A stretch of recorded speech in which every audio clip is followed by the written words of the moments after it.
honey jewel. How you doing? Glad you came through. Welcome to the Sugar Love Show, where we have fun. Fun, grab your friends and dance along. Join the party all night long. Love you for a ride, buckle up, hold tight, we gonna ignite. Shake your body to the rhythm, let the music take control. When the beat drops, you better lose control. We done make memories, create an unforgettable night. Forget about your worries, let's spread the love and shine so bright. Welcome to the Sugar Love Show, where the energy is high. We're gonna dance the morning light, feel the music.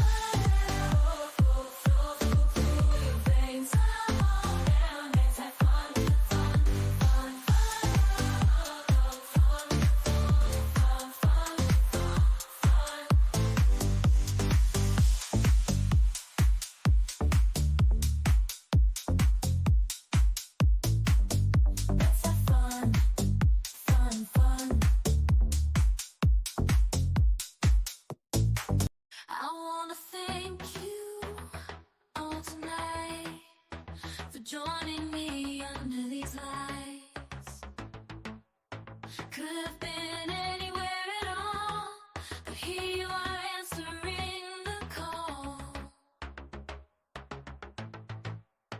You know this show's got sugar sweet, every tune a magic beat. Together we create the glow in the heart of Sugar Love Show. Oh, thank you for the love. Oh, shining from above. Together we rise and grow in the Sugar Love Show.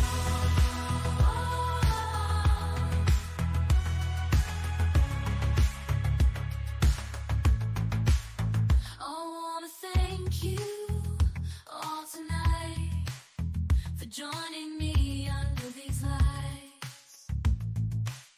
Could have been anywhere at all, but here you are answering the call.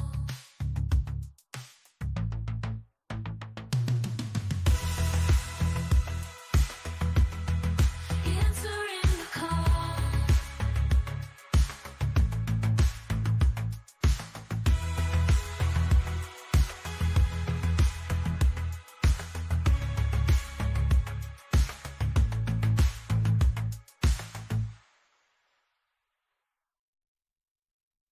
I want Hey y'all, hey y'all, hey y'all, hey y'all. What is going on? What is up? My replay gang. Thank you for being here. Hello, my bush babies, and hello to all my people that's in the chat. Without any further ado, let's get this show started. Let's see what is he still? You see, still looking like Nature Boy, right? You got that pyramid. Is he still young little Nature Boy? Is he Musa? What is going on here? Let's find out. And the credit, this credit, video credit goes to the T. Let's go. Hey guys. Oh, there's a little bit of echo. You know that might be me. That's not you, is it, Musa? I don't think so. I don't hear echo on this side. Okay. Yeah, it went away now. So I want to start this out by saying Musa. it's good to have you here tonight, and everybody's anxious to know what we're going to be talking about, and I am as well. We didn't do a lot of pre-chatting for this one. I wanted this one to be organic and natural, but we both agreed that you had some things that you wanted to talk about and share with the audience, and I have some questions. So let's again, thank you for being here. Welcome to the chat, everybody in the chat. This is a guest tonight. Let's please make sure that we're respectful insightful in our discourse to each other as well as myself and the guest. And if you guys have any questions, just write them in the chat. Um, but Hey, yeah, I want to Mimi. start out by thanking you for being here again. I know that you did reach out to me. You did want to talk. It's been a long time coming, and so thank you for being here tonight again.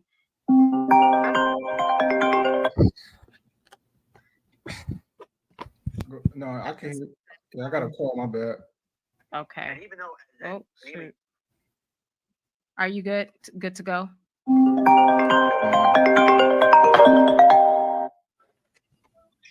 Let me call you back, okay? I'm doing a interview. Okay. All right, love you.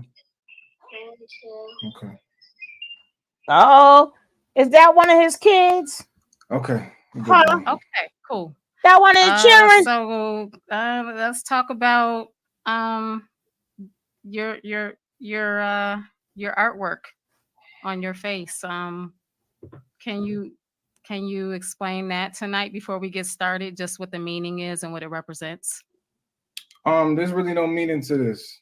It's Uh-huh. just it's Uh-huh. more of a statement. What's the You know? Okay, statement?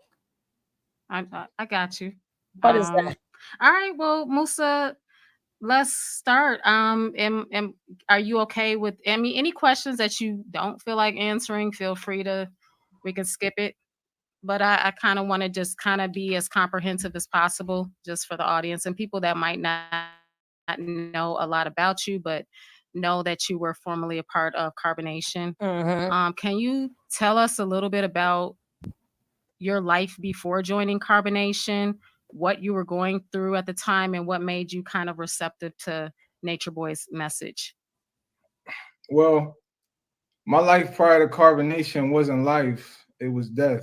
Um, Mm-hmm. it was a constant theme of basically suffering in my own life, from lack of understanding myself, my emotions, and the things that I was going through. So, me going to carbonation was really just me looking for myself, uh, and that's pretty much what led to it. There's a search, a quest.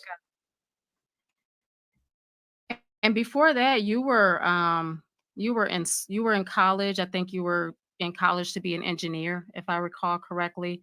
Was that a a part of your life that was not giving you any meaning? Just school and the day to day Yeah, rigmarole. yeah. I think that there was a part of me that kind of was over a lot of things. I would get over them quickly. So, I did things like, engineering. I had internships. I switched my majors many times, and I just felt like who I was couldn't be fit into a category that was provided to me. And so for me, I just felt like what I am was more than that. So it couldn't really keep my attention in that way. And like, was there any specific like experiences that you encountered like prior to you making the decision to join the group? I'm sorry, Was can you there repeat that? were there any like specific events like leading up to you joining the group that made you solidify your decision to join with Nature Boy? Are you saying after I had become aware of the Yeah, group? after you become aware, like I know that uh a topic that has come up over the years was that you were in a pretty serious accident, car accident, kind of before you joined the group. Do you feel like that accident and the aftermath kind of helped you to make your decision to kind of leave the regular, concrete jungle and decide to go into, the forest and with Nature Boy and his group? I don't think it was the car accident. I think that You got that 3 on his face. for me it's more like the vehicle I was operating, which was myself. That was the car accident. It was the wreck. It was I didn't know how to operate myself. And even if somebody gets in a car accident, like it doesn't mean that there's trauma to their brain. I think that the human conditioning and the mindset that we have in the world is trauma in and of itself. So to me, it's way before a car accident. Like I had stated before, I think that my life that led up to it and why is because I was understanding that I was living from a state of death or depression, which is why we get depressed, is because we're unlimited beings and we get depressed in limited narratives. And I think that for me, I was tapping into that. And so I was getting depressed and I was telling my mom, I think I need to see a counselor, somebody to talk to. I tried that, it didn't work for me. And so for me, it was just looking for answers deeper than what anybody else could provide. I don't think it would have mattered if there was a car accident or not, because I already wasn't in my right state of mind. Understood. And kind of a segue to that is I know that there were some videos circulating. You were making videos before you joined the group. And in one of the specific videos that I saw a few years back, I think you were in a park walking a dog and you were talking about Nature Boy and you had the belief that he was the Messiah at that time. That was even before he started calling himself Messiah, I think. Mhm. Um, what kind of led you to believe that even before joining the group? What of his teachings or of himself as a person kind of made you believe that that could be the case? I think it's an embodiment thing. I think there's a contrast between people who talk about knowledge and information and point to it, but aren't the embodiment of it. And I think it's different when you have beings that actually are the embodiment of that in which they speak. And I think I could feel that. Okay, and so that kind of leads me on to my next question about first impressions. Mhm. Um, what were your initial thoughts about the group when you first encountered them in person? Like what did you think? I thought it was all love. Like that's it. It was all good vibes. And like I know you just said that you like the fact that Nature Boy kind of embodied his teachings. He, from I guess from the outside audience looking in, quote unquote Babylon, we saw a character, somebody who was able to kind of turn into whatever character he wanted to be in that moment to I guess put on for whatever audience he was putting on for. I've always kind of viewed him as ability to be a chameleon. What like are some of the aspects of the group's teachings that like initially attracted you to him, like not just the embodiment, but what are some of the specific things that made you think that he was the one? Well, all right, let's put it like this. I think I'll say this partly on behalf of my own ego and persona that I was operating in. I I had this idea that if I became a masculine version of myself, it would somehow make me feel more complete within myself. My father transitioned when I was younger, and so I would constantly look to online things, books, people around me to try to figure out like who am I supposed to be? How am I supposed to be? So I think it wasn't just like I said, like a particular teaching. I kind of liked it all. I like the idea of living free, self-sustainably, but it was more like the mind. It's like, yeah, you can leave the tropics physically, but Babylon is a state of mind. So I think the parallels that were made in when I say the embodiment, what I mean is a culture being created that basically expresses a language that speaks of a higher consciousness. Like the way we speak to each other in the human narrative, it's a language of death. And I'm not trying to offend anybody when I say that. All I'm saying is that it's a lower state of being that we exist in, and that's where suffering and those things are birthed from. So we're talking about like even if you say I don't speak like this to this day, but the idea behind speaking to somebody saying, "Hey, peace, reflection," it's like it kind of dissolves the separation that we exist in every day. And so we exist in separation, which is equivalent to hate. We don't know them. I can't love them because they're this, or you're different than me because of this. It's these illusions of separation that allow us to treat each other out of a state that's not love. So I think that though that idea attracted me, and the teachings, I didn't get all of the teachings. Like when I remember being there and thinking sometimes like maybe I'm slow, you know what I mean? But there's something in me that just kind of made me stay longer within myself. Mm-hmm. So that leads me actually into my next question. Can you kind of describe some of your early days in the group? Like, okay, not even just your early days, but do you feel that from your early days in the group that the group transformed over time? The message, the rules, the w- the perspectives, like, do you think that it stayed the same or did it change over time? I mean, it changed, yeah. I think maybe the basis of things stayed the same, but change, yeah, change. But I don't see anything wrong with change. I think things changed and they adapted and evolved based however, things evolved. Like how they evolved. It evolved how it was supposed to. It doesn't mean that it was good or bad, but they did change. And I think that it just has a perspective that I feel like I gained from that is change is inevitable. So even when you say like the chameleon aspect, I mean, you could say that. Sometimes I've looked at myself like that. I've become many different personas, many different persons, just from being in a state, I guess what you call the flow or and nothing, because we channel things, we channel energies. So from that perspective, I kind of like the change sometimes, like looking back, hindsight, because what I found is that in my life, I became less attached to things staying the same. I think sometimes we try to manipulate an external environment for something to stay the same or go a way that we want it to go.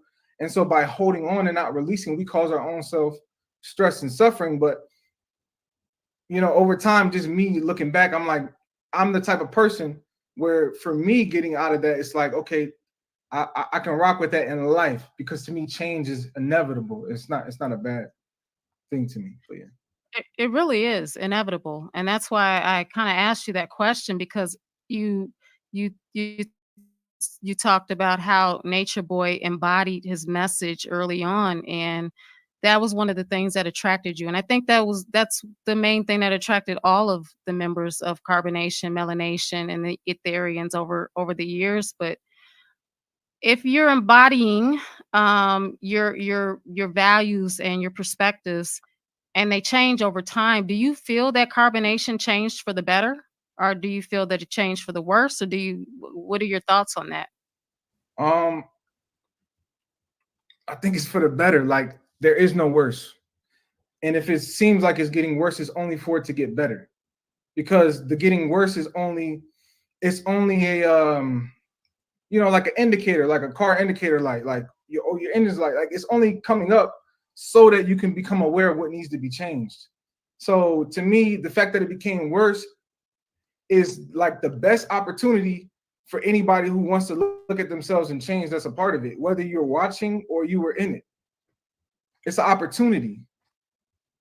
You know what I mean? Like that's how I choose to see it because otherwise I could allow myself to be in a victim mindset. Oh, something bad happened to me. This puts me in a state of not being in control and being out of control, which is not a state that I choose to exist in. With that said, kind of like I'm curious about the group dynamics. I know you just shared your perspective on not real like going with the flow. You pretty much what you said is to summarize is that you went with the flow in the group and obviously it was a choice that everybody made and I want to assure you that not everybody is going to look at people that were being led by Nature Boy as a victim, so that is a good mentality to have in this particular situation, um that you weren't a victim, but like some of the other members clearly are under a spell, or do you feel that they are doing what they're supposed to do or are just doing what they're called to do or chosen to do? Like some of the folks that are still in the group, or do you still associate yourself with the group? Or do you still believe in carbonation? Oh, oh, I'm sorry. I'm not laughing at you. I promise you. I respect everything you're saying. This is has nothing to do with you. I think it was the spell thing. You know what I mean? Because for me, it's not my job to speak on anybody else and where they're at or how they feel. Somebody might feel differently than I did in that situation. You know what I mean? But when I came out, when I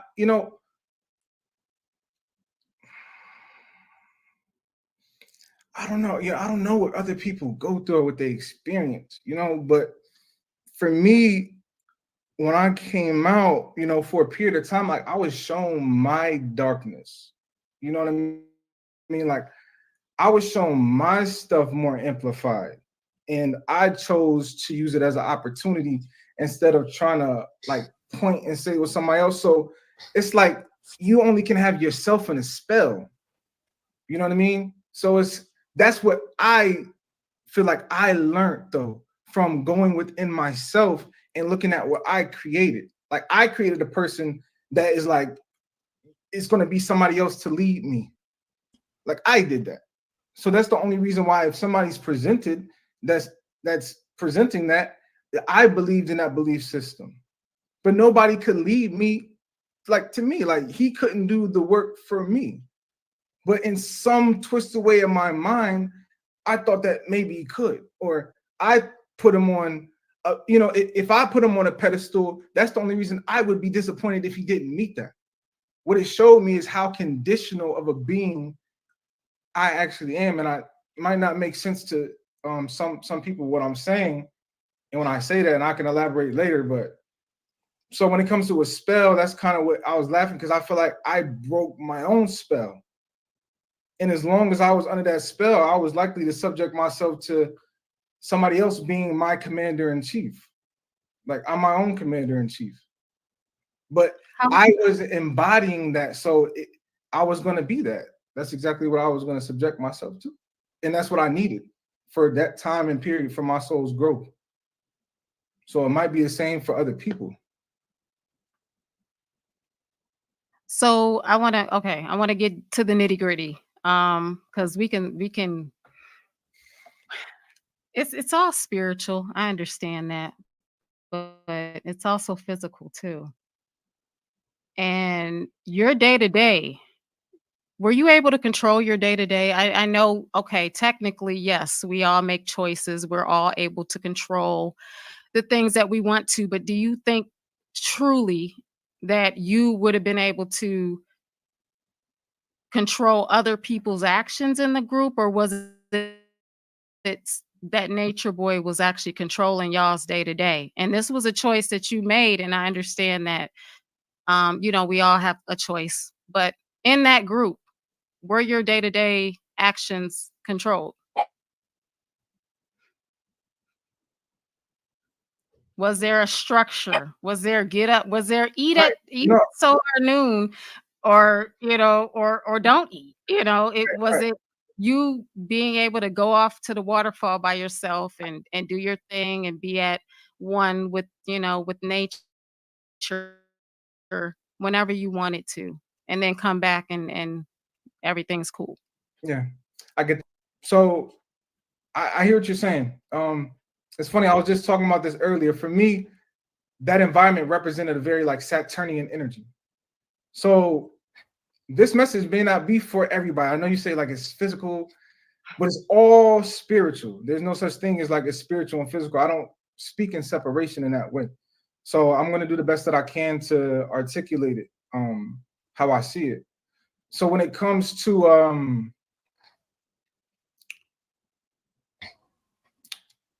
he was like a teacher. Everything is your teacher. It depends on what you get out of it. A little kid could be a teacher. Your cell phone could teach you something. So to me, what he as a being embodying in that moment was trying to teach me was that even though it may seem like my hands are behind my back, I'm in control.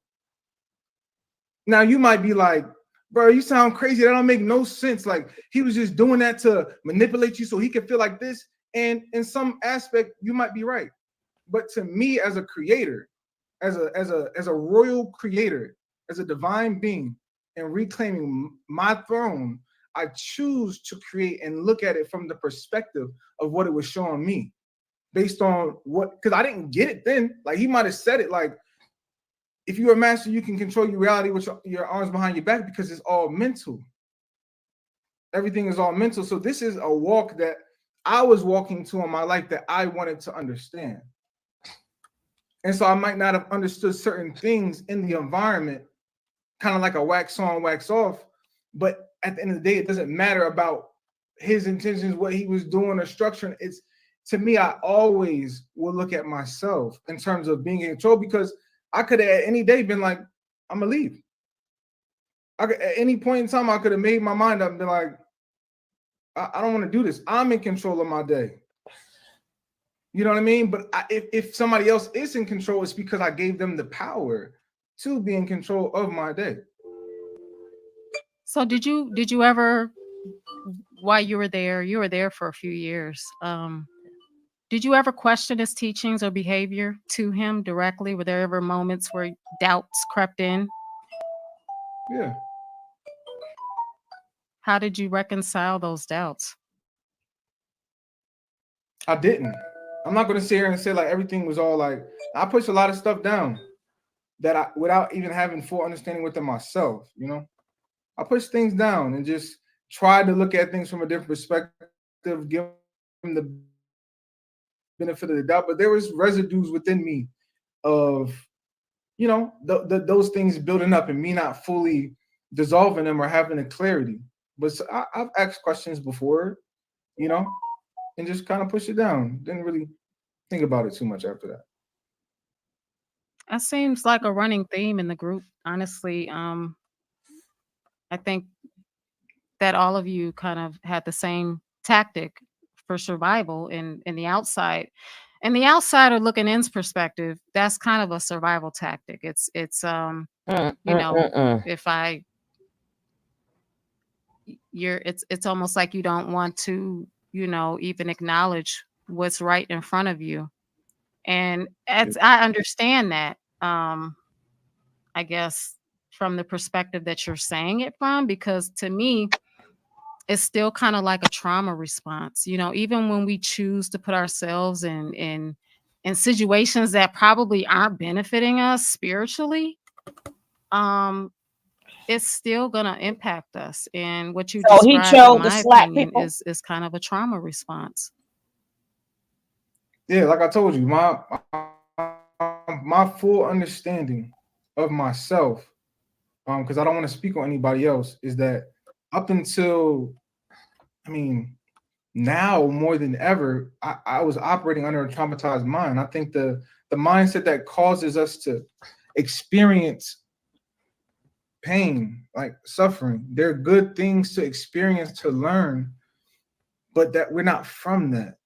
You know what I mean? I just have to put that in the perspective. Not everybody may believe it, but I truly believe and live in the understanding that we are spirit beings first, then we're human. And I think sometimes we think that we're subject to the human experience just because we're in this body. And we limit ourselves to that, to say, oh, life is hard. This is just how it is.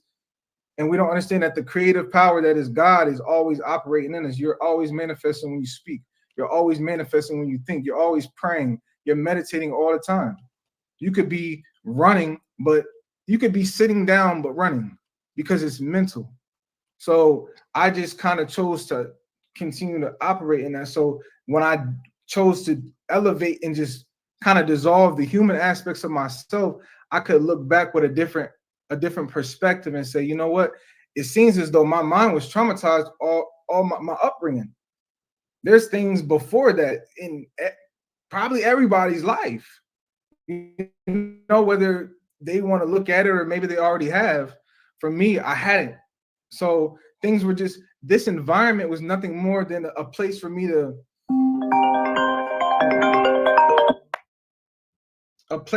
continue to see actually the darkness within myself.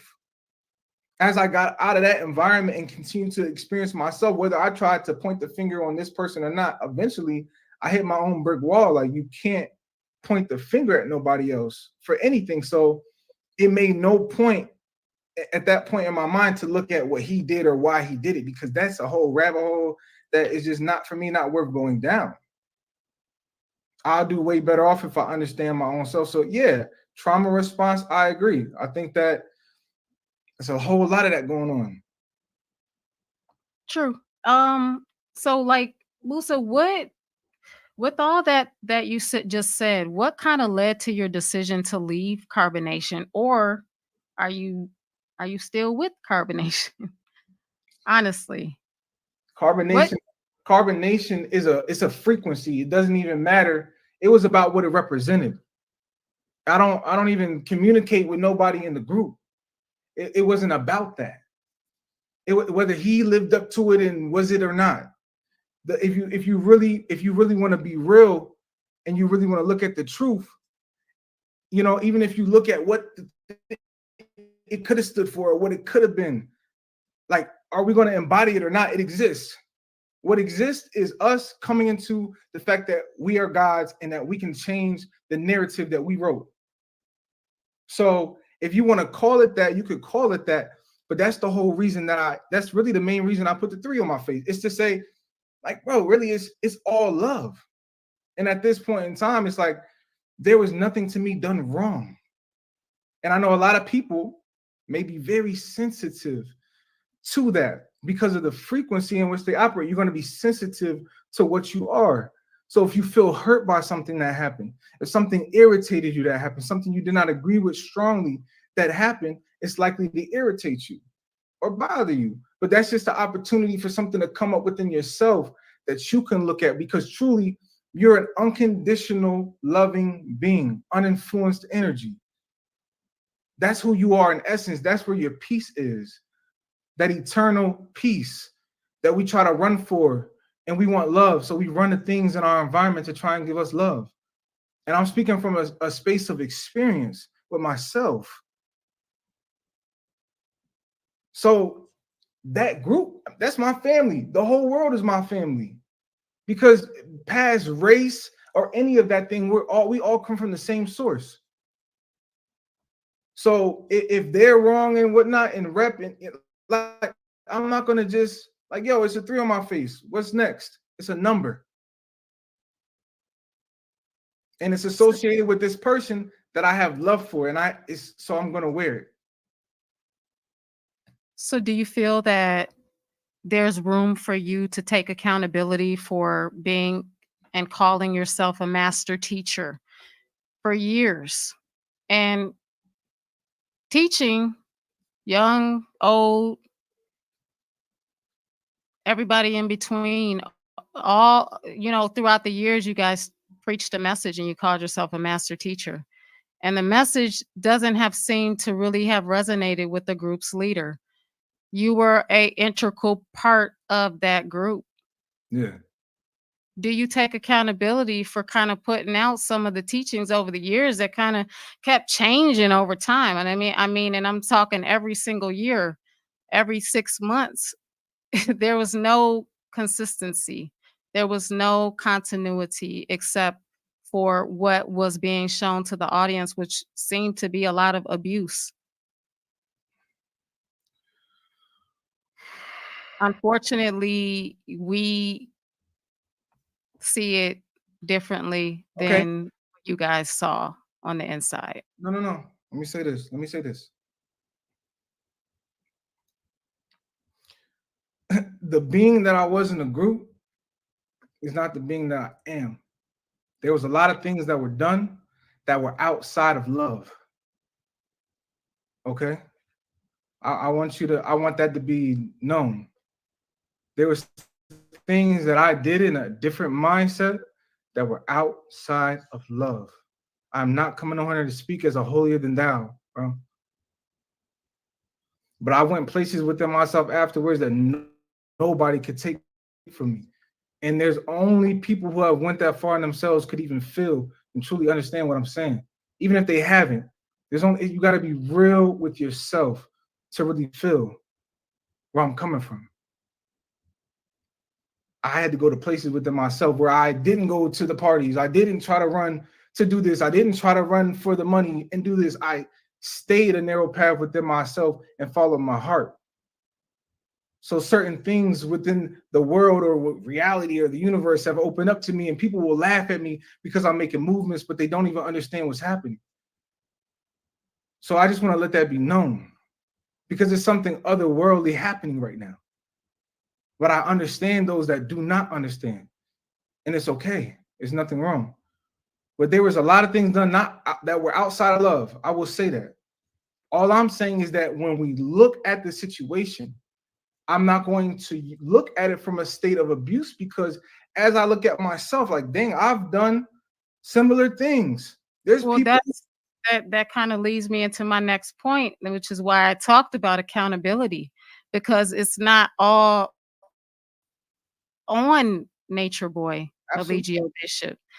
I mean, you face some allegations regarding your conduct, your misconduct from multiple women that were in the group with you that I'm sure they have a very deep understanding of all of this metaphysical, spiritual, multidimensional mindset that you have. I think more people understand that mindset than you think. They just don't, they're just not trying to act like they're, like you said earlier, holier than thou. But you faced allegations as well, as Eligio. And I mean, how can you look past that? Did you ever, I guess my question is, were you ever able to talk to those individuals and come to an understanding? Were you able to give them some type of, accountability for what they said you did to them? Or what is your side? I don't have. Maybe I did. Maybe I didn't.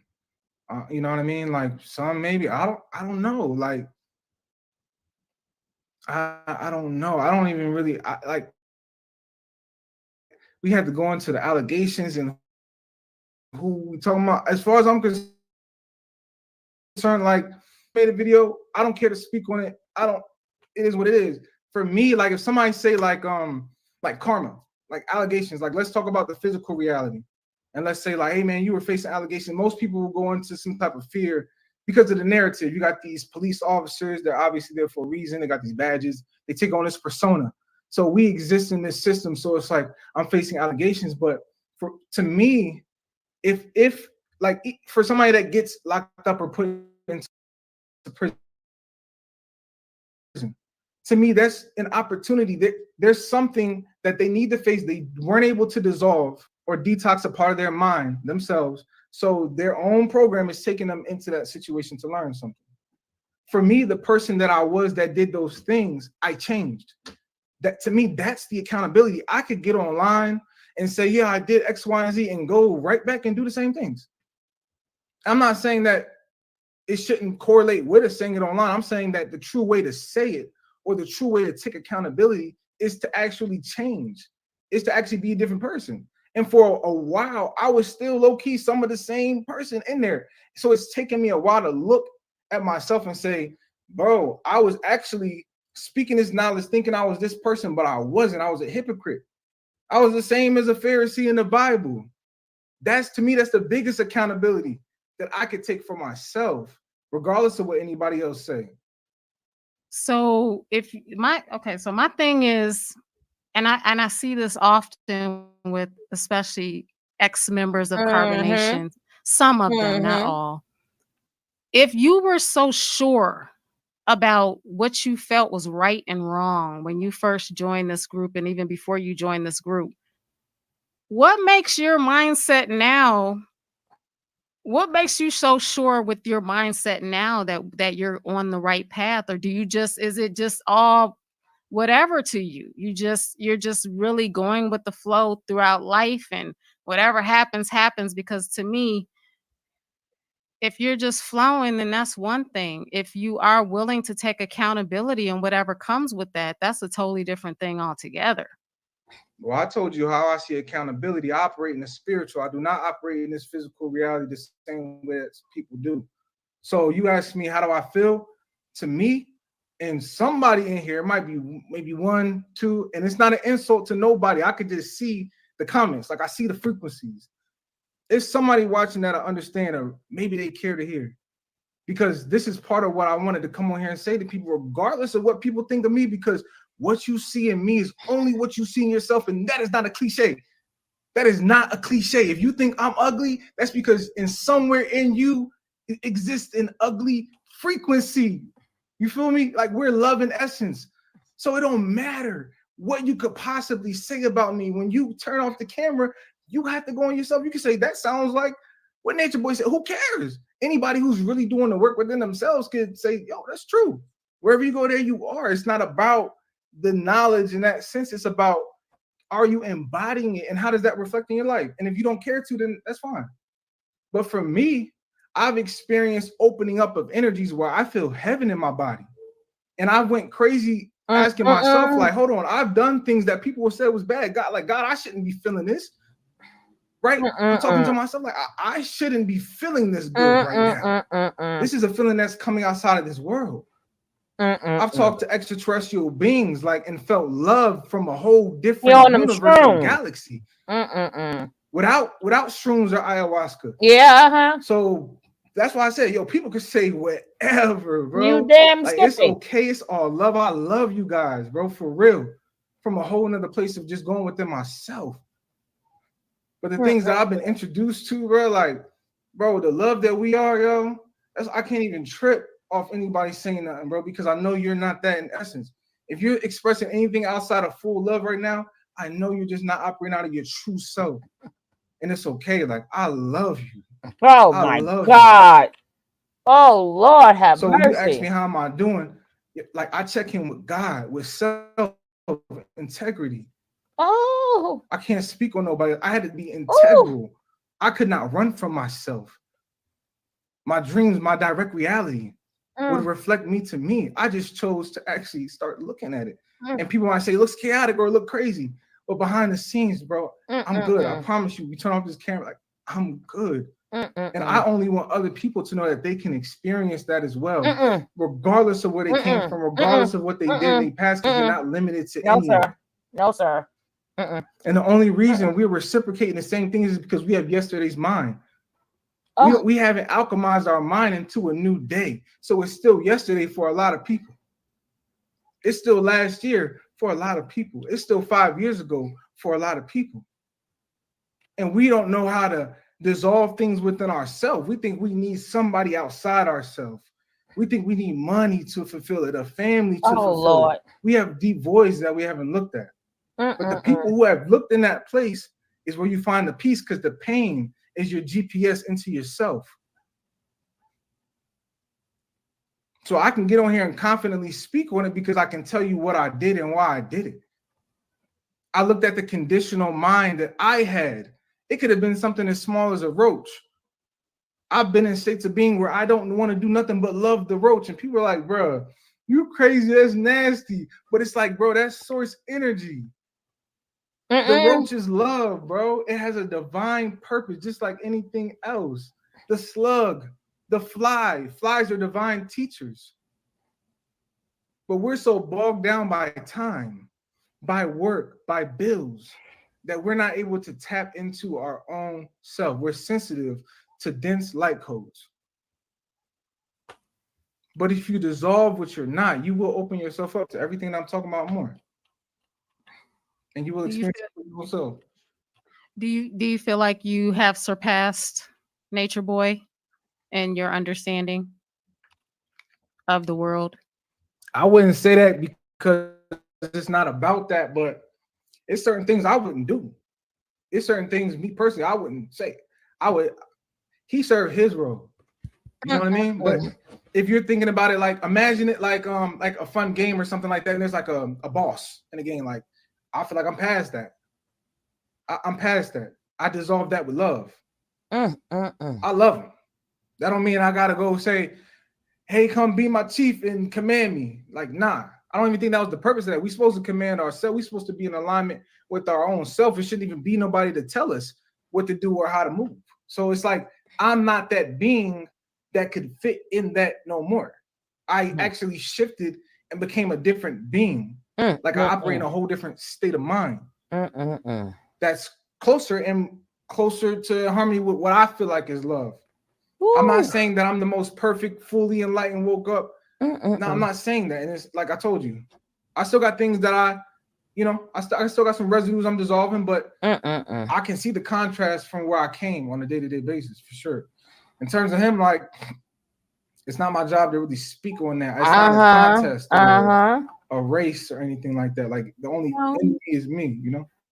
That's true. And the reason that I'm asking these type of questions, Musa, is because you guys preached a very solid but ever changing message for years. And so all we have to go off of obviously is what you allowed us to see in the public eye. But these are things that were kind of embedded into the consciousness of the community that was watching the group for a long time. So I hope you understand where these questions are coming from, and the fact that it's not to attack you or anything of that nature. It's really to seek understanding and clarity with where you stand on a lot of like subject matter that the people have been privy to via your former leader. So it's we've heard, I think a lot of the ex-members do say they still have a lot of love for Nature Boy, and I guess in a way that is understandable because of, again, this is something that plagues just regular everyday people. Sometimes we love people who've hurt us in various ways, whether that be spiritually, financially, physically, etc. But I guess another question that I have for you is, do you feel that you have had like a lot of spiritual and personal growth since kind of walking away from the group? Are you still searching for meaning Nature Boy went to jail outside of the group, or are you satisfied with where you are right now? Man. Oh gosh. Bro, I'm good. I really feel like I'm good, I feel like I'm good. I've grown. Like, I don't separate spiritual from anything else, bro. And like I said, I'm not better than nobody else. I just focused on something different, and it was hard for a long time. It took me a while to get certain things down. You know what I mean? But I've just gotten to a point of feeling a lot more peace within myself, regardless of an outside circumstance. And I've just noticed, like, for example, you'll say, like, for me, the love that I give or extend is not because he was a previous leader of mine. It's like, why am I going to have any other perspective of it? You know what I mean? I feel like the more I see through a lens of unconditional love, which simply means I'm uninfluenced by you. I'm uninfluenced by what you do. The natural peace that we are sustains itself. So I don't have to try to come do this to feel my peace. I don't have to do this. I can dissolve the parts of my mind that wants to hold on to certain narratives. The narrative is, he hurt me and he did this to me. But in all actuality, because all is spirit and comes from spirit first, everything else is just an illusion or a mimicry of spirit. This reality is nothing more than a shadow. Go look up some people's near-death experiences. They'll tell you afterwards, God will tell them, take a bow. It was a play. You were a character. You may not have understood that yet just because of where you at. I've come into experience some of those things. I could talk about some of the experiences. I don't know if that's going to make a difference. I'm not trying to convince anybody. But yeah, I could talk about, because that was my thing when I left. I was like, yo, I came here to learn something. I feel like I didn't learn what I came to learn. You feel me? So I try to go deeper into understanding. So those experiences came. They came to me because I was looking for it, and I was willing to give up everything to experience love, not knowing what I was trying to do. I just wanted answers. And I came to find out that I was the answer. Oh, Lord. And everybody else is their own answer, because the question comes from the answer. So it's more about going back home mentally to source within yourself, using the depression, using the pain, because it's compression into yourself to do internal work. That is the true shadow work. dissolving this reality is the shadow work because it is the shadow. I Oh, wanted to be able to speak from a place of being. I did not like the fact that I was speaking knowledge given to me and I did not feel like I fully embodied it. I felt fake. you still are. I got tired and exhausted of feeling fake. You's a lie. What the real Musa? Please stand up. Like I said, I would talk about it. You know what I mean?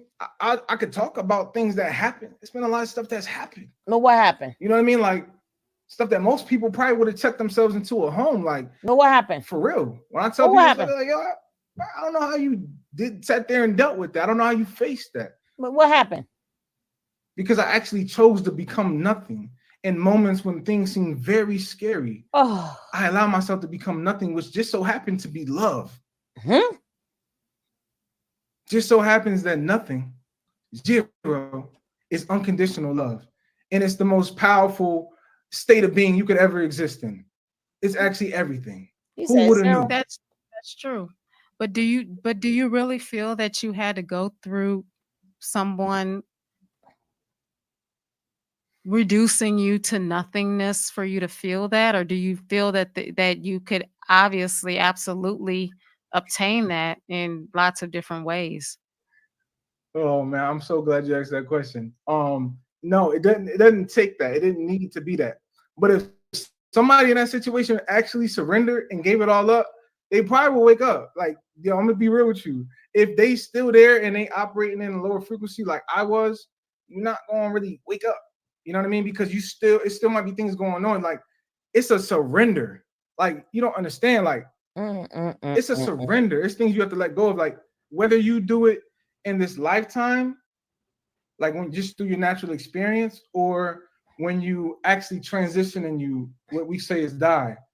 There's a verse in the Bible. It's basically like some people will die as caterpillars and some people will become butterflies.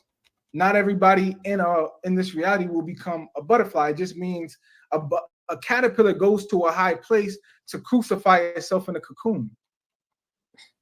So it's really all about perspective. That environment could be the cocoon in which one crucifies themselves. To crucify yourself means to use the simulation in the matrix to expose to you your pain points. For all the business people out there, pain points, expose to you your own pain points for you to go in as the creator and dissolve back to zero, and then so you can equal source. But it requires you changing your perspective on things like pain or somebody slapping you. And we think it's like, you think Jesus said in the Bible, if somebody slapped you, turn the other cheek for no reason. If you went into that with that mindset when getting slapped, you get the reward and the payout for it. Huh? So I'm not saying to nobody stay there or to not stay there. I'm saying that if you're going to do whatever you're going to do, just know that you can shift your perspective to something. This person could be acting from whatever space, and you will tap into a whole nother state of being. I'm if good. you choose. But most of the time, it takes somebody being exhausted to want to just, okay, God's source, come and get me. Okay, I'm ready. It's usually what it takes. So Is that the point that you got to eventually? yeah, I mean, it took like I got there, and then it was like more. It was like more. No, you gotta let go more. I'm still letting go of Blanche my some, Pooh but Bear. all I'm gonna say is like, Blanche my Pooh Bear, it Mimi. ain't much more to let go of. I enjoy being nothing. What? You know, I was actually looking forward to partly making a fool of myself, putting the 3 on my face, because if there's something in me that's triggered by y'all saying something about me, then that's good. Let me see that so I can work on it. That was what this was an opportunity for, like trigger cam. That was for somebody in the mindset of like, all right, I'm ready to really dissolve my demons. Okay. We believe it. A lot of people, we wasn't. We were still searching for things. Like I was dealing with stuff with myself. Like I wasn't really as ready as I thought. It wasn't until I tried to get this and I tried to get this, and he's not the teacher I thought he should be, and she's not my woman, and that I'm searching. Somebody tell me what's happening. So yes, I think I seen somebody say, so it's shrooms. I did do ayahuasca. I did do shrooms. But after I did those things, Source came and cut my stomach off. And I wasn't able to eat. I wasn't able to take shrooms. I wasn't able to do anything. And for like months, years, I've been going through what people will call spiritual experiences. I don't need a psychedelic. Somebody just brought it to me about taking 5-MeO DMT. I'm like, yo, what you don't understand is taking psychedelics is jumping in the window. You're trying to look through the window at yourself. You're getting a peek. You're like, yo, let me get some of them heaven desserts. But you don't get to stay in the house because you're not of the house. You're taking an external supplement to experience the house that you already live in. So no, I don't care to do none of them. I don't promote doing them, but if you choose to, go ahead, because it did help to activate things in me, but you don't need them. I just happen to use them in my experience. So Musa, I kind of want to take a different direction just for a little bit. If you feel comfortable, how is your relationship with your children? I'm very curious about that because of everything that you said so far in our conversation. Um, what is your choice regarding them and what they're taking into their little minds? So first, let me say this. Oh gosh. For me, Mm-hmm. I don't see them as like my children as a possession. Oh Lord. I see them as beings. And I love them. I love them. I love them to death. Like not to death, but I love them with everything of my being. So I have 2 children, What? right? That I help to portal into this existence that talk to me a lot. Talk to them just about every day. You know what I mean? And for me, it's like planting seeds, teaching them and showing them like, yo, choose love. Just telling them little things that I know that they're going to remember regardless. You know what I mean? But yeah, that was my daughter that just called. That's why, earlier. So I talked to them. Nubia, I don't speak to her right now, but I love her. I have dreams about her. I just talked to Tori not long ago. I don't think she cares for people to know that, what it was about. It's not important.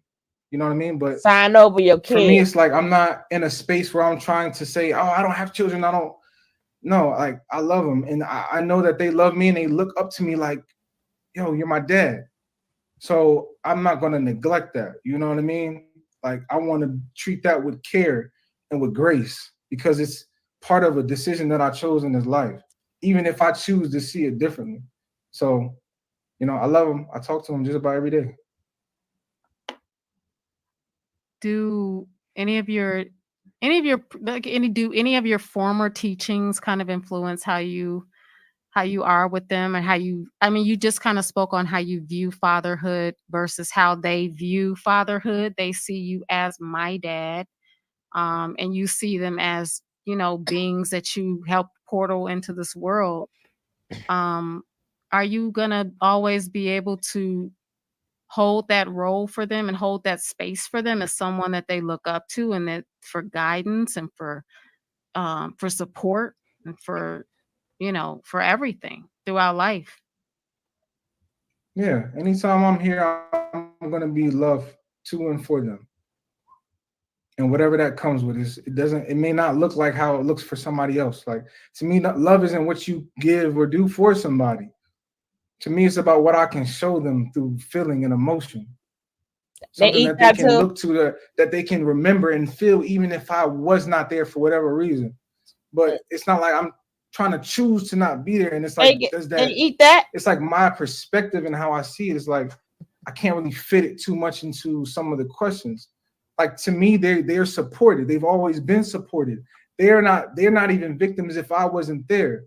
I just choose to be because I care in that way. You understand? Like, but they're not victims. They're divine beings. They're divine ancient beings, just like all of you watching this. And I think at some point or another, whether in this reality or in another one, we'll wake up and remember that, wow, man, I chose to go experience that limited perspective just to understand whatever lessons it was that I had to understand.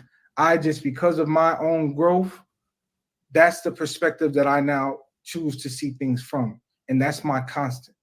And that's the direction I'll continue to evolve in.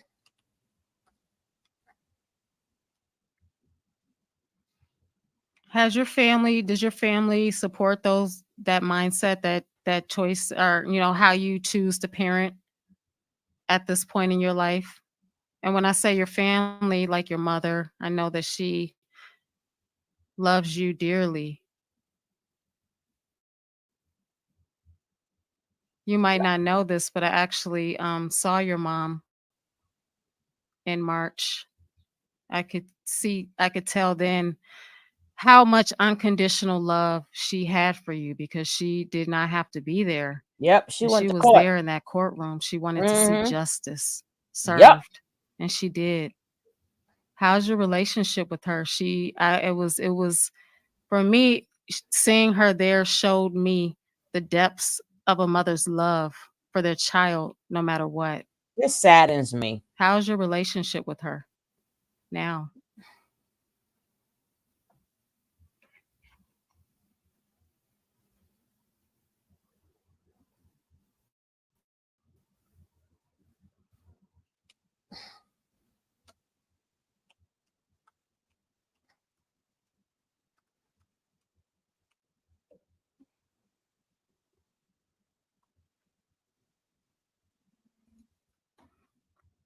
Weirdest alignment. My mom just called me, so I was able to mute while you were doing your neck exercises, and talk to her real quick. I'm like, I'm doing an interview on YouTube. She's like, okay. But, that was interesting. Well, look at that.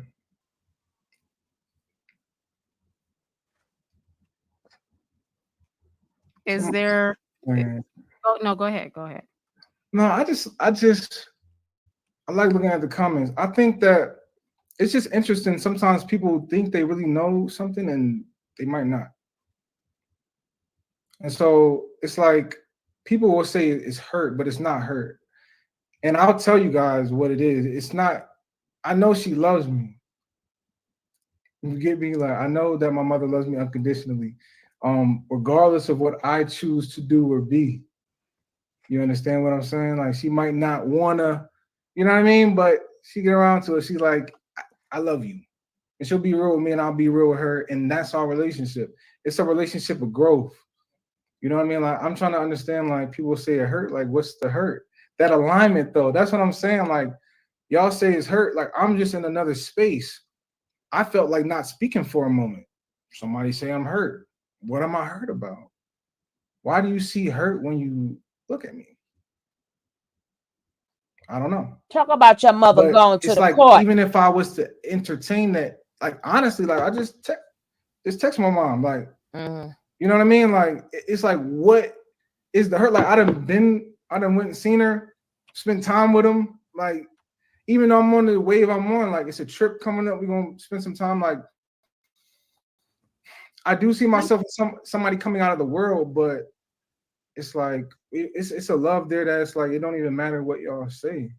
Peace Honestly, up. Peace up. POS. Yeah, I mean, you pretty much you POS. you answered the question anyway. People are going to always make assumptions, but yeah. appreciate you expressing your truth. You are absolutely still an important part of your mom's life, and you know her role in your life, and she's not just a being to you, but she is a being as well as your mom.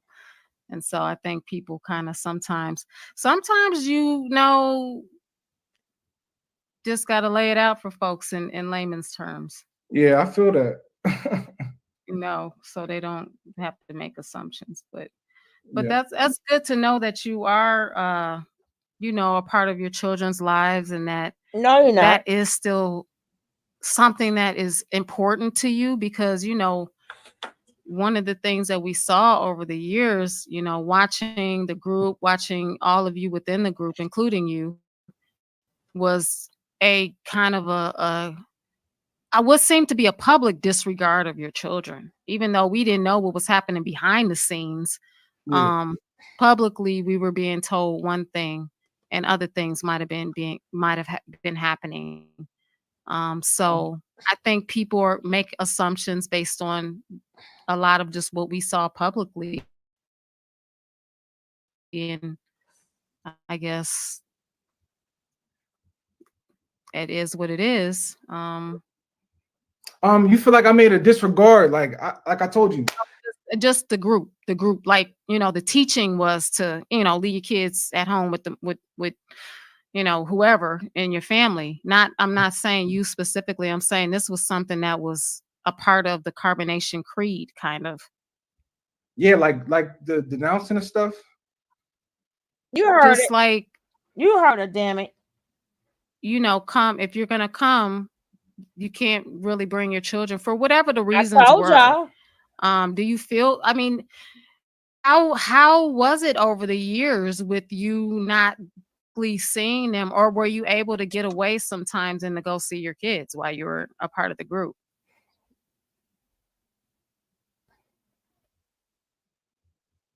Go ahead, Nature Boy. I mean, I used to talk to him. You know what I mean? I used to talk to him on FaceTime, but like, yo, listen, I subjected myself to an environment where, let's just say, like, if I wanted to have brought them, it would have been in a very like certain way, and it wouldn't have been best maybe for them in their journey, which is why it didn't happen. So at the end of the day, like I was a part of that mentality. So yeah, I was with that. But all I can say is that from a broader perspective, because I don't, like I said, I'm not speaking on what he did and why he did it. I'm not even saying it was bad. I'm not It even saying wasn't that this is bad. bad, because it's all It about wasn't bad. perspective. Perspective. Okay. All I'm saying is that on a Oh, broader perspective, when it comes to a Christ mindset, ooh, right? When it comes to, let's not even call it Christ. ooh, Let's just call it ooh, coming into yourself of who you are, like as a divine being. ooh. It is, let's just say, detached from the human narrative and perspective of things. It does not mean that you have to choose to do that, but it may come with the being looking at his children differently than he did when he was in a different perspective. That like that's a thing that exists. Even if you look at Jesus, they said, your mother and brother, who are my mother and brother? Like my family do the will, because we are all family in Christ. We are all family on a certain frequency. Huh? But down here in these frequencies, we exist in separation, which is why y'all think y'all can just say certain things about me, but you only talking about yourself. No. And if you really just tap into the spiritual world and you seen what you was creating, you will be scared of yourself. That's the truth. Whether you want to accept it or not, you don't have to. That's the truth. Them your kids, you right. That's the truth. You haven't looked at what you created, because you're projecting. That's all you can do is project. You're in your own reality of your own five senses. And whatever I do and how that comes across in your mind and how it makes you feel is who you are. That's the point of reality. So we talk about the narratives and how's he doing with his children and did he get a job? Did he graduate? Yo, I could do all of that. Sure, blah, blah, blah, blah. None of that will equal up to what I am. There's nothing in this world that can equal up to what you are, which is unconditional love, which requires you to take off what you put on. You take it off because you're God in essence. Zero, like in tennis, is zero. Zero is love. So when you have all these meanings and definitions, he's weird because he does this. You are the weird energy, ma'am. You're vibrating at that frequency, sir. It's like you smelt it, you dealt it. You rhymed it, you crimed it. Where are the people that really want to do the work at? I see past all of that. This is for the people that want to do the work. This is for the people who are tired of their own suffering, bro. Y'all think I'm coming up here? I'm coming up here with an actual solution that you could take for yourself. Because I promise you on everything that I love, bro. I'm not trying to get on here and boast on nobody. I'm just saying, bro. Ma'am, ma, pa, whoever is watching, you can experience love within yourself that is outside of this world, bro. And for me, being somebody that had gave somebody power over myself as God and reclaim my own power. Let's just say it was like the bigger the pain, the bigger the payout. And I've experienced it. So I come with a message like John the Baptist. Oh, like Lord. I speak differently. Oh. So John the Baptist is the rooster. He speaks of the day. Ooh. This is all night. There is no night and day, bro. It's perception. Are you in darkness or are you in light, bro? Darkness is the night. We are night. Oh, This realm is night because we can't see, which means we can't walk. To walk isn't to walk with your legs, it's to perceive properly. That's what it means to walk. So we're trying to walk in the dark, but we can't see. So we point the finger, you did this, you did, but you turned the light out. But you don't even remember that your finger's right on the switch. You hold on to the stuff that's blocking you from seeing clearly. So I just want people to know, like, listen, bro, like, you done seen other people that went in the same group as me and left. We all are our own divine creators that can choose what they want to be and what they want to feel. And it's all love. It doesn't make me better or worse than anybody else. All it means is that you are the way if you choose to see it that way. And so I come on here as a testimony of that. but you ain't here to give us no testimony. Somebody that went from reading and repeating what this person said. Hey, baby girl, I'm still on the interview. What? You're still on the interview? I'm still on the interview, yeah. It's a little long, but it's going good. Could you just talk with me for a little bit? Well, what time is it? 6? 8. It's 8? What time do you go to sleep? 8. 8:30? Okay. You want to stay on the phone while I finish the interview? No. You want to stay on the phone while I finish the interview? Yeah? All right, just mute yourself for me, okay? And just so that the background noise isn't there. But stay on the phone. All right.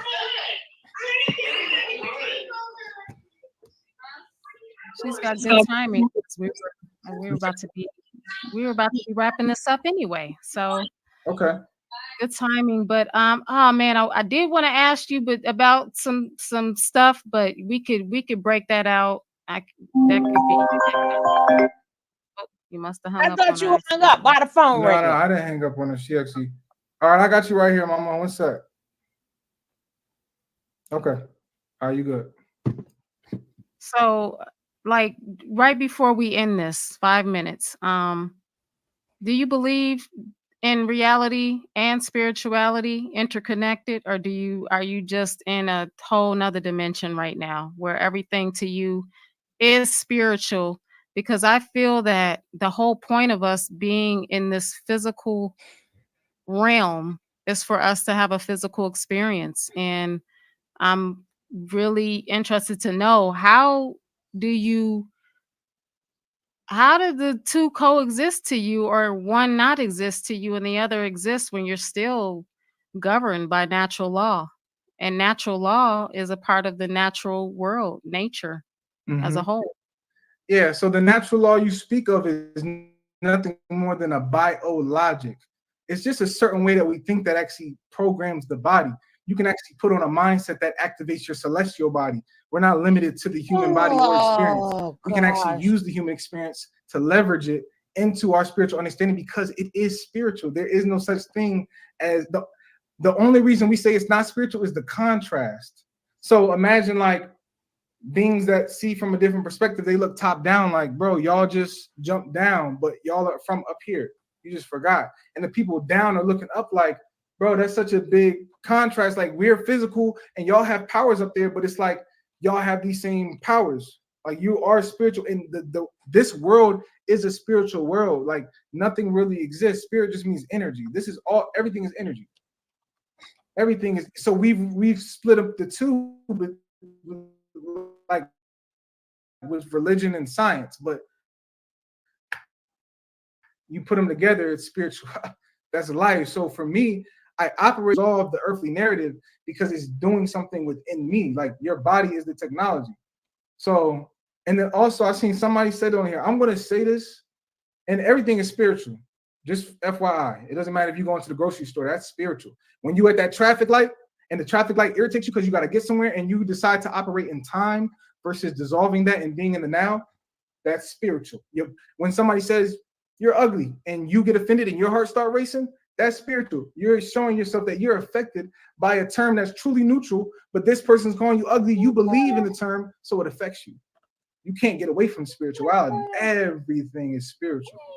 The only separation is the fact that you perceive from the separated perspective. That's it. And the only way to go is up. So the more you let go of what you're not, the more you naturally rise back to what you are. So that's that. Then somebody else, I want to say this real quick for the record. Not that it really matters, but somebody said he's trolling. I'm not trolling. Like you might, it's kind of like a troll.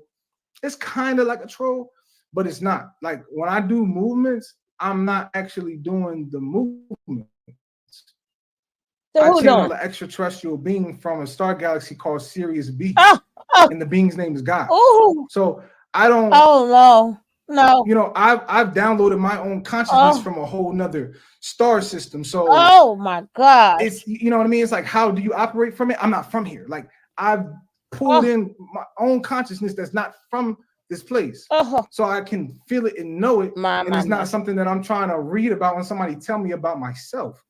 Mm, So mm. it's more of like, as you dissolve and become what you are, then you know how to deal with the stuff that is the human stuff. Okay. Well, thank you for sharing your perspectives with the collective, He didn't share Musa. nothing. I don't really have any other questions for you. I They don't know if there's go anything else you would ET. like to say before we end this conversation. I do appreciate you checking the comments and answering some of the questions as you saw in the comments as well. But the stage is yours, For and what? then we can Mimi? let you get going so you can call your baby girl. Thank you. I think she's right here still. All right. So what I want to say is that You crazy. I give you guys my word. Like y'all, somebody said like extraterrestrials and stuff. Dogon is kind of like that. That's real. I don't have like a channel that I really put what I do on it. I have a channel where I do actually stuff just for extraterrestrials. And I have a channel that I like post music on, but it don't even got my name on it. Like I really haven't been trying to promote myself. So I just want y'all to know that that is very real. The spirit realm, in terms of a different frequency of this spirit realm, is accessible to you. And sometimes it may seem scary because it's like we think of demons and stuff like that. But they're actually like, if you experience something that seems low vibrational or frequency, you can actually give it light and love, because it's the light that actually casts out the darkness. And that's I real. go in the dark. Even within your own self, you could be feeling a pain within yourself and understand that that pain probably came from you stressed out. And you can go within the mental construct that you have that stressed you out, and you can change your perspective to one that is all love, uninfluenced. Not like this person hurt me, but I still love them. Like, no, this person doesn't know what they're doing. If you can get it to that point, just, I dare you, like, just you wouldn't be looking at me like I'm crazy. You wouldn't, because you would feel it within yourself. So for those that just care to look at themselves, and I just want to say that the answer is love, bro. Oh God, Ma'am, love. sis, divine beings, love. I love you all. The answer is love. Unconditional love, not what you're willing to do for somebody or somebody do for you. But can you love somebody and see past, actually dissolve what it is they may have done, you feel like they may have done to you. And when you are exhausted of things hurting you, when you are exhausted of things taking you outside of your peace, you will find God, and God is within you, and it is love. I'll give you my word, it is love.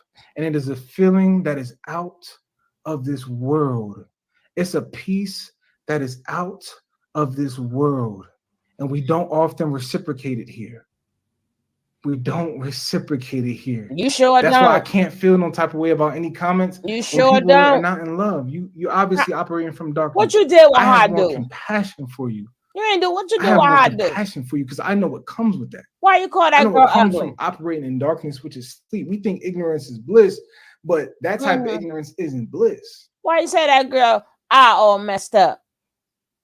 You feel me? So just take time to pay attention to your energy if you care to. If you can maintain that state of peace and balance without having to go meditate, without having to take this morning tea, without having to take a shroom, when you can get to that state here, watch what happened. Why do that girl like Watch that? what you start to activate in yourself. You won't be starting to look at people so crazy. Even Alihio Chief, Even if you look at him, you'd be Chief, like, I see what he was tapping into. He just grabbed stuff how he grabbed it. He got caught up chief, how he got caught up. But hey, we all in the bucket. We all trying to get out the bucket. Really, chief, we in the bucket. chief. So it's like, of course, somebody gonna naturally try to pull you down if they below you. Like they haven't got out the bucket to see yet.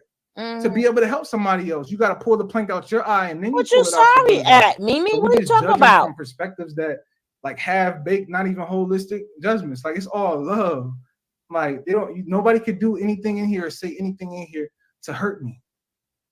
Like you couldn't. Like I will love you. I will love you, bro. Not from no fake. Oh my There's God. love. Like bro, tap into that for real. Really choose love. Stop being scared. Stop Oh. acting tough. What are you acting tough for? Mm-hmm. Like come on, bro. Let the facade go. Look who talking. You acting tough for it. Come on, man. Let it go. That's not tough. Like it's okay to be weak in a consciousness that's Yeah, you limited to was. days of the week, bro. You was weak. It's okay. You're a divine being. It's okay to feel weak. Nature It's boy okay told to you be to be depressed. weak. Follow that. Follow it within you, yo. Oh. You tap into everything. You're prepackaged. I and didn't know perfect. that. You're prepackaged and perfect. God made. And I'm not saying that to make you feel good because you're not going to feel it unless you do the work. I'm saying that because I'm going to remind you. No, you're not. Musa is nothing. Musa is only now a representation for love. That is final. Okay, Dylan. That's all I care to speak on. Okay, Dylan. You see me, I remind you of you. That's it. Who I am is not important. It's really not. I know the role that I played as a character, but it's just a character. And it'll dissolve and go back to dirt. This body will go to dirt. So what we talking about end game, like where are we operating from? So that is what I have to say and what I will end on, man. I love you. I love you all. Oh gosh, you love us. Okay, Musa. Peace to you, and keep elevating. Thank I you wish for you having well, me. and I sending love to your mom. Send our love to your mom, please, and your babies, and to your children's mothers as well. I'm gonna He said, "Don't mention how I do." take care of yourself, Musa, Always. and don't join no more groups. I am the group. I don't need Don't to join the don't group. do Yeah, that to throw your up them mom, threes. okay? It's Just not about what I'm doing to her. I can't do no, nothing. I know, but you still gotta look at it from the other people's physical. Your mom's not where you're at. I'm just saying, for her sake, just I have compassion. I have compassion. But I know that that's everything's it. happening Yeah, throw them divinely. threes up. This is happening I'm divinely. it's just a gentle reminder as a mother. That's all. I understand your perspective and I That's it. honor it. I honor your perspective. Thank you. I have compassion. I'm gonna leave it just like that, right? I'm gonna leave it just like that, cause I want the threes up in the air. I want that 3 on his face, and I want that pyramid. That pyramid. So I kept trying to tell you guys, everybody sassy, solo. I said, no. It's Musa. It's always been Musa. It's always been. I can't say. I could say he really messed up Solar, but Musa embodied him. Musa and everybody, no, true. So I said, no, y'all looking at the wrong people. I mean, who truly embodied him? That would be Dylan. That would be Mr. Dylan. Anybody who has watched this, nah, no, he damaged all of them, Vicky. But Dylan embodied him. Exactly. He must have took the most downloads. Yeah, exactly. He had the interview. Well, I probably showed the number day. because I don't want to mess this one up. And the guy was like, "Oh yeah, how you have a man? You following a man?" And he was like, "Yeah, yeah, yeah. I would F you if you was here. I do this." I'm like, and the way he spoke to that girl, the way his mind, the man talked in circles the whole entire time. He is still whopped up with Nature Boy. He's still whopped, trying to send us all around the world like we don't see what's happening. Didn't Nature Boy? Was it? That sound like I love you. Sound like I forgive you. I forgive you. I forgive. Ninja, please. That's why he took his ass back to continue when everybody else is on back in the US, to my knowledge. Hey Coffee, how you doing, love? Right? So he made sure he went back. And that girl sat there, Miss Hadu, she thought that she was going to break through. She didn't know who his daddy was, right? And she thought she was going to do more talking in the camera. And I'm like, girl, you must don't know. You must don't know. People think that they can sit up there and make these babies and have these babies and all this love they talking and spiritual talking. Ninja, you eat every day. Does that feed these kids? Yeah, they're beings that you brought out. So you gotta nurture and take care of these beings, which includes housing, food, clothes.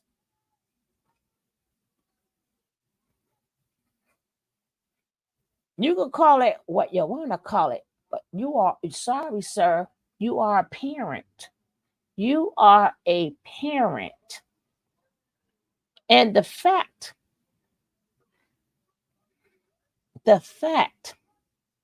that you don't want to admit that you so messed up, whomever you were before you left, and people keep blaming it on the accident. But as he said, the car accident, he was okay. It did not mess up his mental, right? So that's what he said. So none of us are doctors.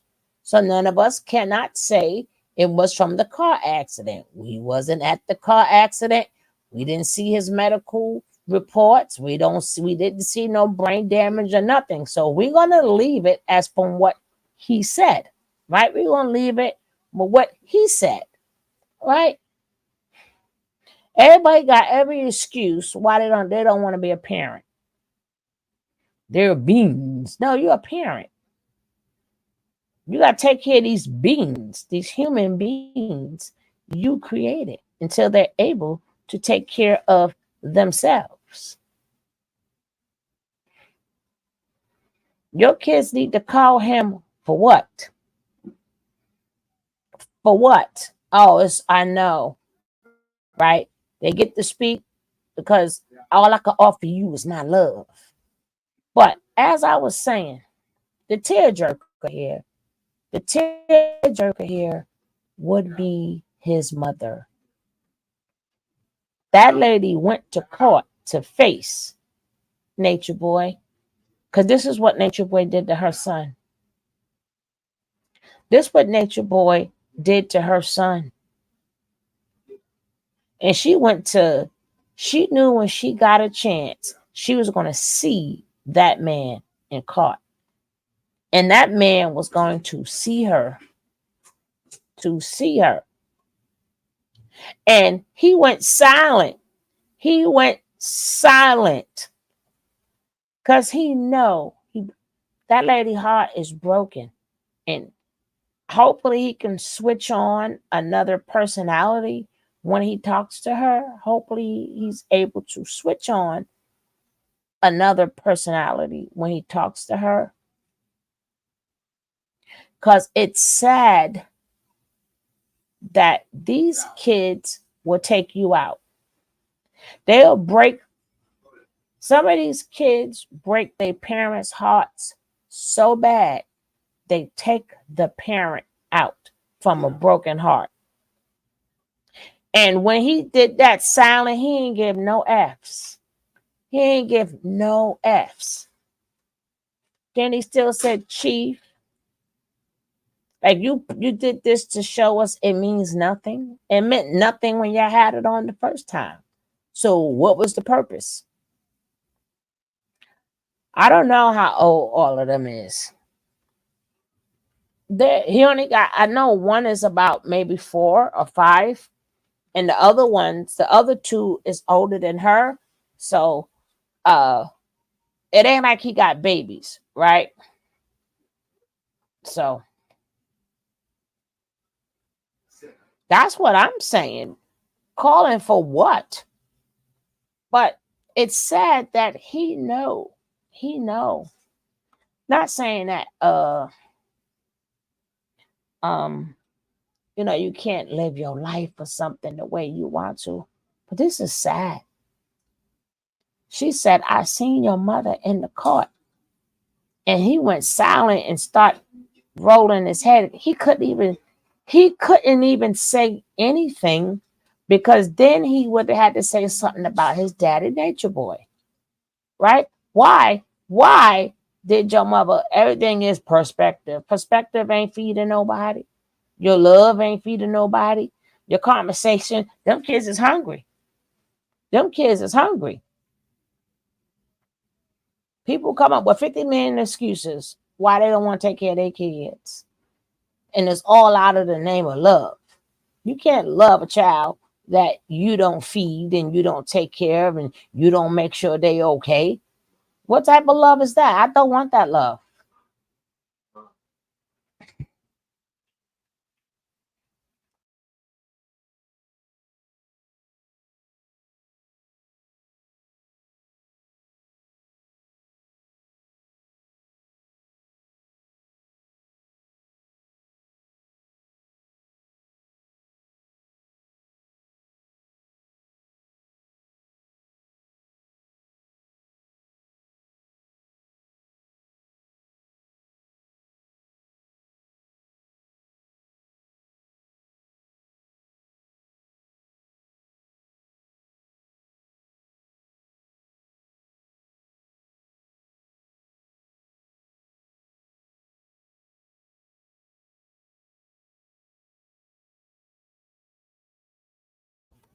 I don't know. I'm like just I'm really disgusted.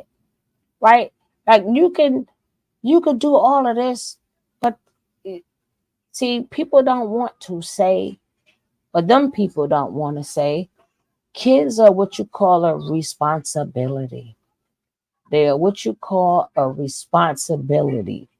They are not beings and their own person. These own people, they can't take care of themselves. You so much love. You had that girl crying and crying again, right? Because you sitting out there, Guba and Levi didn't accept cosmic currency. Gerba and Levi, also known as Baby Lechuba. Oh, oh. This is, I mean, I see and understand he got to get himself back out there. I get it. It's time for him to wake up. He don't woke up, right? He don't woke up. He got tired of hearing about True. He got tired of Solar. He got tired of all these people. He said, hey, y'all forgot about me, right? Y'all forgot about, hey, remember me? I'm the number one soldier. I'm the number one soldier, dag it. He's the number one no limit soldier. Y'all better stop playing and respect my name, Musa. We need some more likes. Can we get them likes up? Can we get some more likes? Can we get some more likes? Right. The the least of the three. This you're gonna come troll us. I'm not trolling. It's your perspective. Like when y'all had that on y'all face the first time, it didn't mean nothing then. So it don't mean nothing now. So you thinking that you trolling us to make us think that you still with the three. Nah, Ninja, we hear it in your whole presence, your whole being, right? Just like Nature Nut did an interview or he was talking and stuff. I might play that tomorrow, right? And he's sitting up there talking and sounding, going into all his different personalities. Whatever, Eligio, please stand up. Please stand up. Please stand up. This man is really talk about he's still calling himself God. I think he's trying to go plead insanity. He's trying to plead insanity and stuff, right? Because he realized that in this jail, it's too much. It too much. We people, listen, y'all can live y'all life the way I want to. All that spiritual realm. If you was meant to be in the spirit, then you God, if you believe in God, you would have stayed there, right? You would have stayed. If you're supposed to stay in the spiritual realm, then you would have stayed there. You were meant to come here. Yeah, did too much, right? You was meant to come here and live life, right? You was meant to come and smell the trees, look at the sun, touch, right? We ain't too much of the spirit realm because your body has control, not really your mind. Your body has the control. People keep thinking it's the mind, it's the body,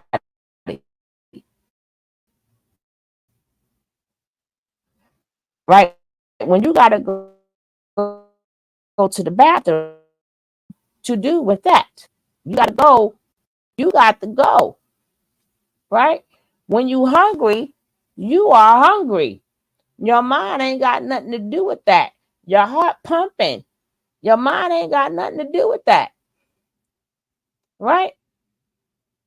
Even if you is arrestable, even if you is arrestable, and all the signals turn off, if your heart is still pumping, right? The heart is still pumping, you are still alive. It's not the other way around. I don't have to know all this biology. I don't have to know that. I don't have to be a kind to be nothing. I'm just talking simple stuff, right? If your heart is not pumping, that your mind, your brain go, your kidneys, everything on your body technically has a mind of its own. Everything has a job. So it's not meant to be on a spiritual realm. You can go there. That could be part of life. That I do. Yeah, I'm not gonna take that away. We do have them experiences. That's the purpose of going to sleep. That's an experience within itself. Your body shutting down and going to sleep to rest, right? You're not here. You went somewhere. When you go to sleep, you go somewhere, right? And when you dream, you going someplace else. Okay, we're not disputing that. But your body didn't go with your body is still doing what is sleeping or not. Your body is still going to do what it's going to do. Your heart is still going to pump while you sleep. Your blood is still going to flow. Like everything doesn't stop.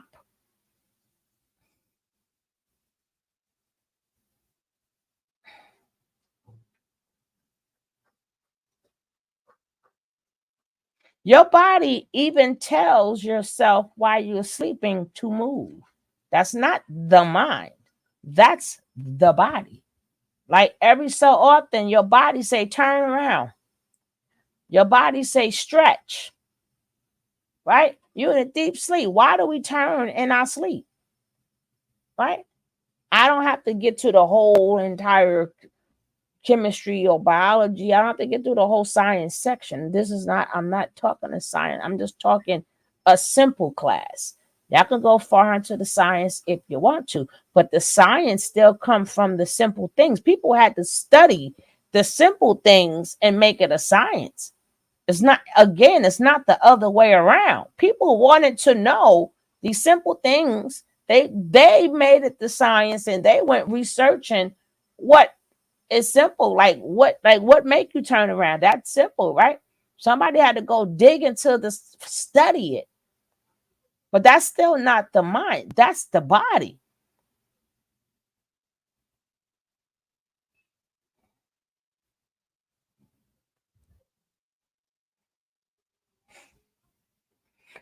So I'm just saying all of this to say all this is too extra. How about just live your life, right? Live the life. Live your life. Have some fun. That's what we was put here for, right? Once your like you said, you let your body go, you can go back into the that world you talk. You got plenty. You're gonna be there for the rest. Once you leave this earth, baby, you're gonna be in that celestial realm forever. And you're gonna be right back in that realm that everybody's trying to go. You're gonna be there to you can't to no more. You only here in this body to experience this one time. If you come back again, hey, you won't come back in that body, right? You won't come back in that body, right? You will not be the same person when you come back.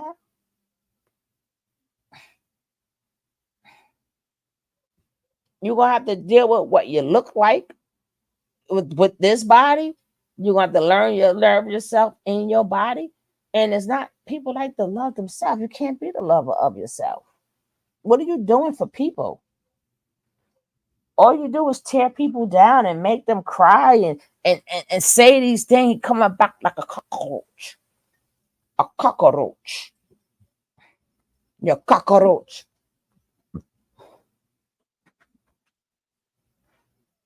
But it's so crazy that people are going to find him, right? That's the purpose of popping back out, whether we like it or not, right? People still want a piece of Nature Boy, and Nature Boy is locked up. They're going to find Musa. They're going to find him. He has that cadence for a reason. He has that thought pattern for a reason. He could double talk you for a reason. He could answer no question for a reason. So, whether we like it or not, people are going to find Musa because he is the closest thing to Nature Boy. We know the real deal, but Nature Boy does have followers.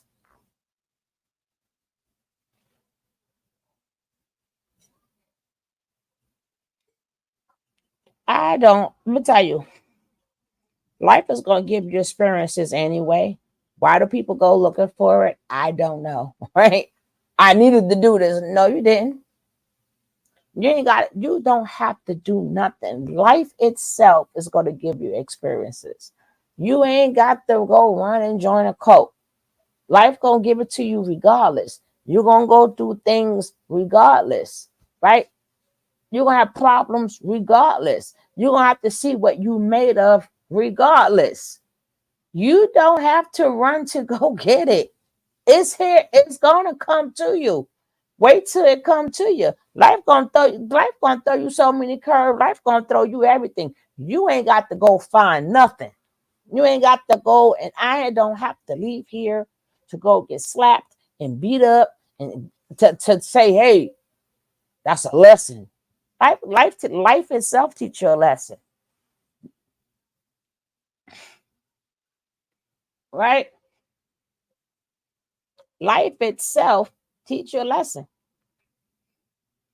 Only a fool, only a fool gonna go run look for it. Gonna go, let me go run look for it. You're gonna be days you're gonna be crying anyway. Days you're gonna have to be strong anyway.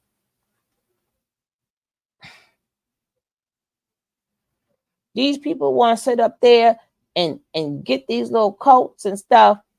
You need financial backing regardless.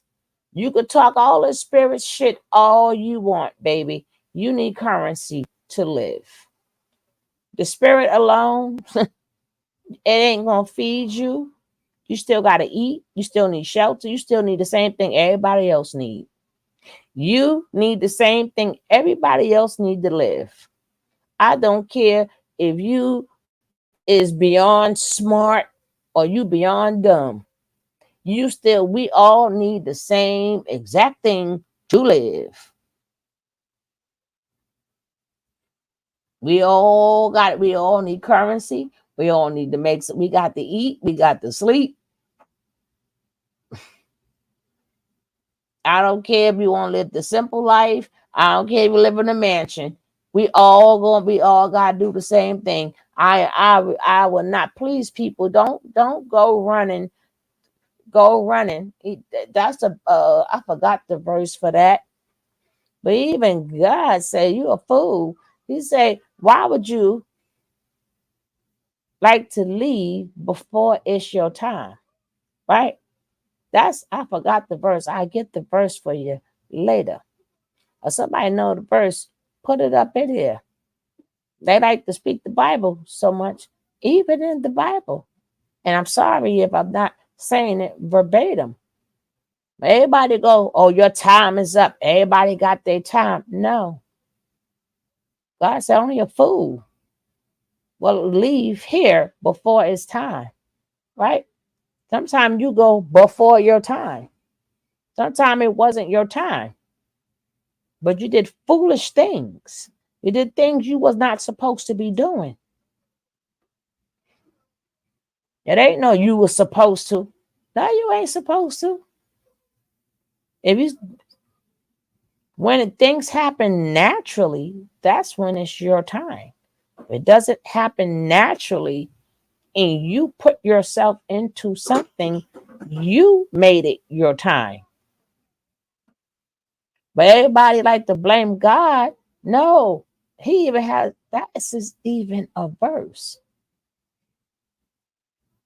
I'm disgusted only to the part that his mother, all that time she was sitting up there longing for her son. He left her, joined the cult. Her son gone. He's still living, but her son gone. That man did this to her son. That lady went to the freaking cult. And I think something happened. She couldn't stay towards the end. But she had to face that man.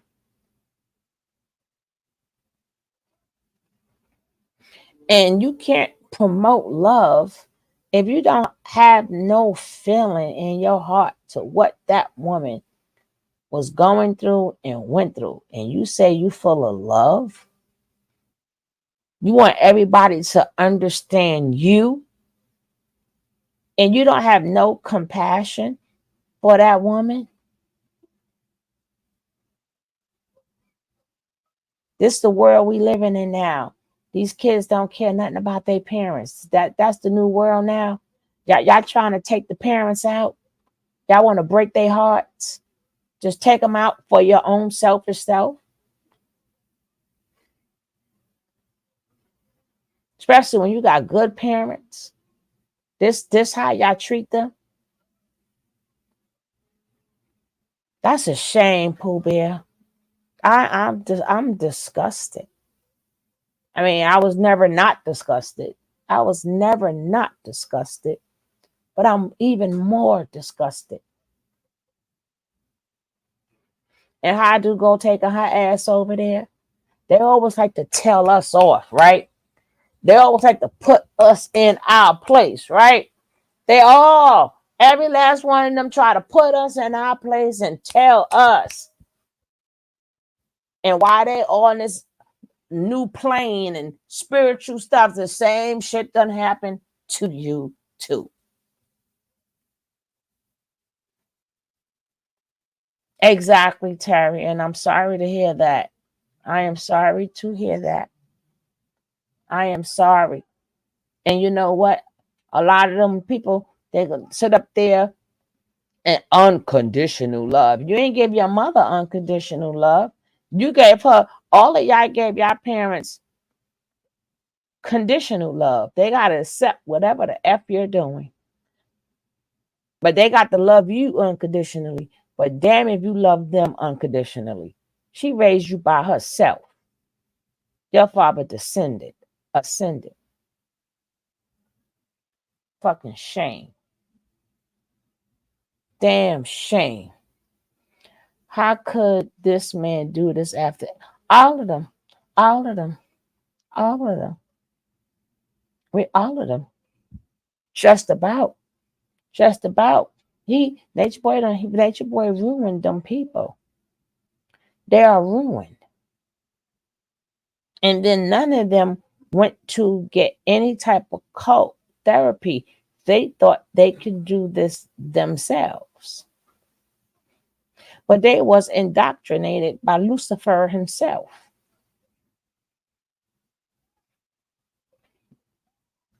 That's why I want this picture. Hopefully it stays the thumbnail so people can still see what this man is up to.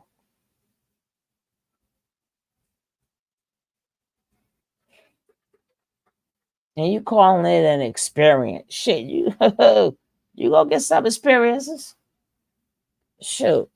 That you don't want to stick around for the real experiences, sir. When them kids start getting bigger, sir, and they come teenagers, sir, you're going to get some experiences. Y'all don't want to stick around for that. Y'all don't want to stick around for when your kids start to disrespecting you and they start smelling themselves and they really need your guidance. Y'all don't want to stick around for them real experiences. Or you going to get some experiences, all right. Uh-huh.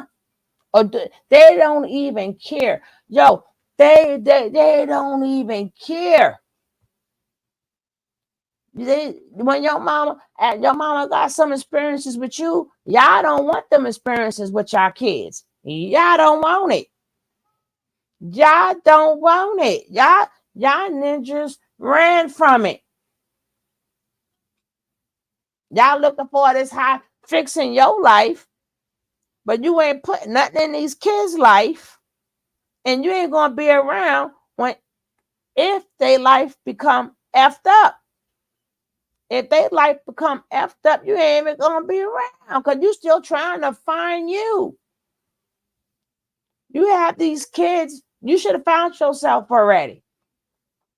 If you can't take your kids on a journey with you, you should have found you. You don't belong to you no more. You don't belong to you anymore. Once you have kids, you don't belong to you. You should have found yourself, or you wait till they 18 and they grown, then go looking for yourself. This human being you brought into this earth, you supposed to take care of it. Sir, all this shit that y'all talking about, ain't nobody trying to hear that. You want us to do this for what? Oh, I'm on another planet. Ninja, you better get on the planet of taking care of your kids. They don't need for you to talk to. They need for you to be there. What if they got a bully? Or what if they... No, what if you got to go up to the school and do something? What you in Mexico or wherever the hell you at? Things happening to your kid. Oh, mama got it. I'm finding myself. Ninja, no. Sorry, parents. Once you got kids, you don't belong to you no more. You belong to the damn child. All that you want to still live. And no. Mm-mm. No. Mm-mm. Mm-mm. No damn respect at all. None. None. It's bad enough you got deadbeat dads. I ain't even talking about the deadbeat dads. I'm talking about these old spiritual gurus who think these kids supposed to fend for themselves. Like they supposed to like be on out there and going into garbage cans looking for food while you finding your fucking self. While you go finding yourself and you gonna levitate and all this damn shit while they sitting up there hungry, going through life changes. Who's supposed to do your job? You want everybody to do your job while you find yourself. You should have thought about that before you had these damn babies. Carter.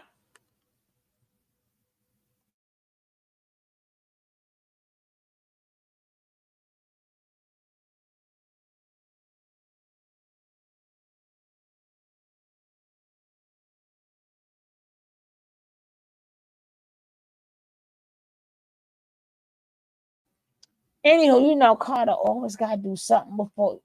Oh, that damn Carter. But I'm just disgusted. And I feel sorry for his mother and even all the parents who had to watch this. I feel sorry. And the young ladies, I just hope that y'all better hope pray. Y'all think y'all gonna be the better parent. Your parent thought they was the better parent too. Baby, this world is changing. Carter, come here. This world is changing, baby. I don't know what your kids gonna be, what y'all kids gonna be doing to y'all. I have no idea. Why y'all still finding yourselves? I don't know what y'all kids gonna be doing.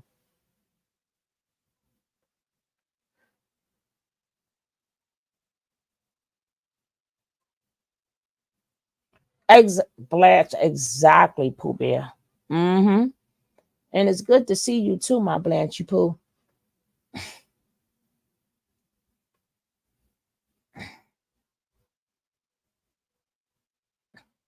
This is ridiculous. If she didn't ask the question about the mother like that, I wouldn't have been so like angry. I only care about the mother because that lady hurting inside. I know because even though Natureboy is still locked up, he still got the residue on him. He still got Natureboy residue on him. That lady's still hurting. Because even though Natureboy locked up, he's still here. He's still living in her son. It's not over for her. It's not over. It's not over for her. And it ain't never going to be. Never. Never.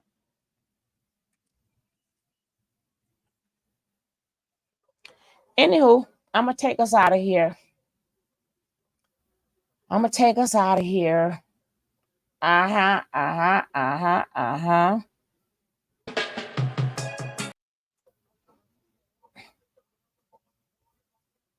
I don't like your energy. Keep it far away from me. Positivity over negativity. They got that bad energy. What you've been told. I'm not gonna fold or sway. Flee with your bad energy. Hey, get that energy out of here. Tell him. Thank you, Terry. Peace and blessings to you. So long to your bad energy. I choose the light and clarity. No room for your negativity. Good vibes is my only remedy.